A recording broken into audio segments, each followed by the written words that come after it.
Si Krishna at Balaram ay pumasok sa Mathura. Sinabi ni Akrura, "Aking mahal na Panginoon, ang lahat ng kamanghamanghang bagay na nangyayari sa mundong ito, maging sa langit, sa tubig o sa lupa, ay talagang lumalabas sa iyong universal na anyo.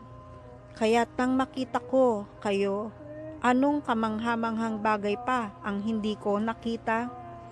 Ang pahayag na ito ay nagpapatunay sa bersyon ng Veda na ang sino mang nakakakilala kay Krishna ay alam ang lahat, at ang sino mang nakakita kay Krishna ay nakita ang lahat, anuman kung gaano ito kamangha-mangha. Patuloy ni Akrura, "Aking mahal na Panginoon, wala nang mas kamangha-mangha kaysa iyong banal na anyo. Nang makita ko ang iyong banal na anyo, ano pa ba ang natitira upang makita?"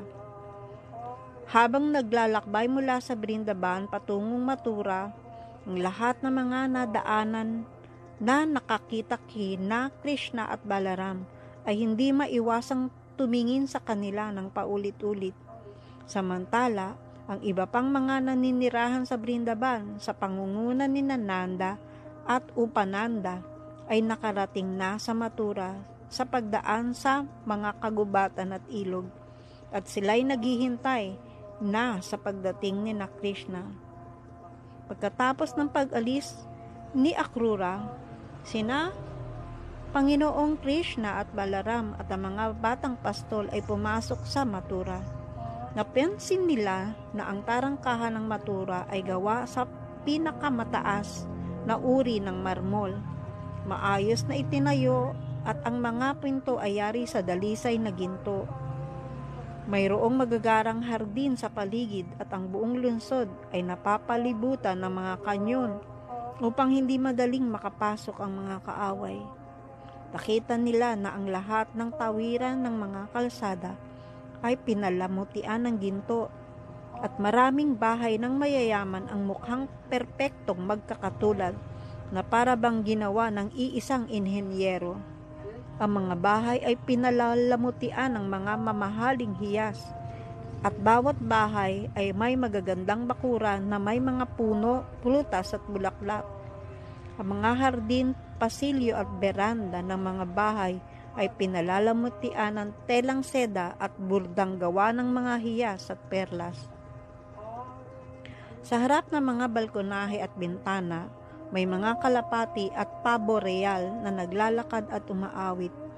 Ang mga tindahan ng butil sa buong lungsod ay pinalalamutian ng iba't ibang uri ng bulaklak, mga kwintas, sariwang damo at namumulaklak na rosas.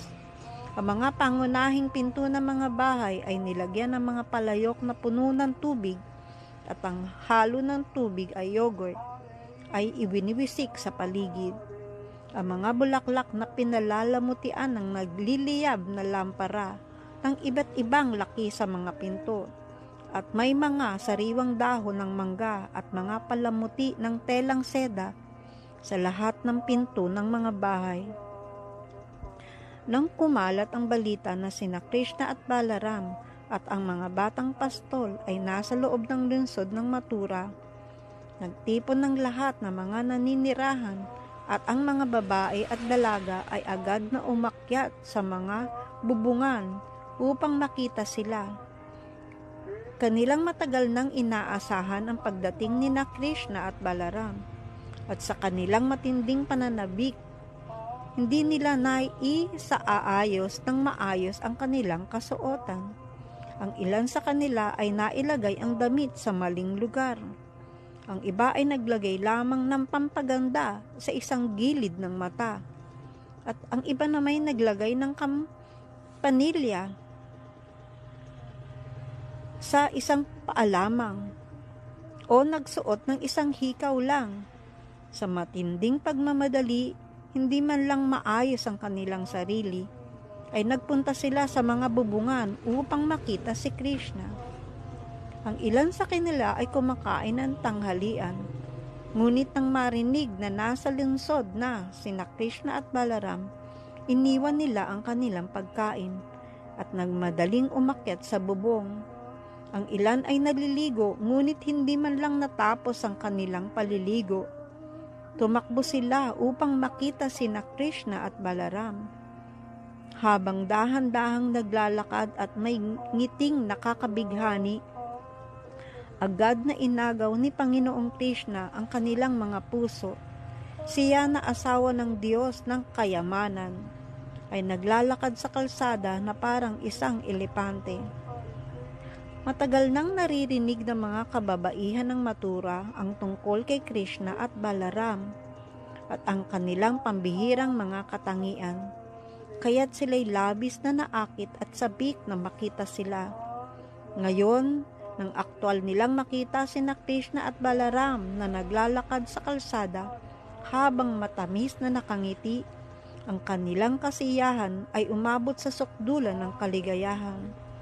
Nang makita nila ito gamit ang kanilang mga mata, iningatan nila sa Krishna at Balaram sa kanilang mga puso at niyakap sila sa pinakadakilang hangarin.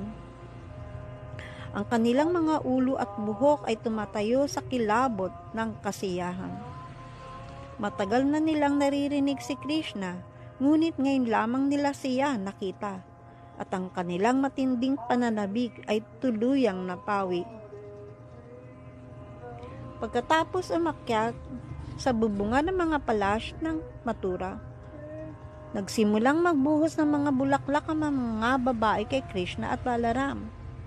Nang dumaraan ang magkapatid sa mga kalye, lahat ng mga brahmana sa paligid ay lumabas din na may dalang kahoy na sandalwood, mga bulaklak at magalang na tinanggap sila sa lungsod. Ang lahat ng residente sa Mathura ay nagsimulang mag-usap-usap tungkol sa mataas at banal na gawain ng mga tao sa Brindaban. Ang mga residente ng Mathura ay nagulat sa mga banal na gawain na tiyak na isinigawa ng mga batang pastol sa Brindaban sa kanilang mga nakaraang buhay upang makita si Krishna at Balaram araw-araw bilang mga batang pastol. Haribol, Krishna, Balaram.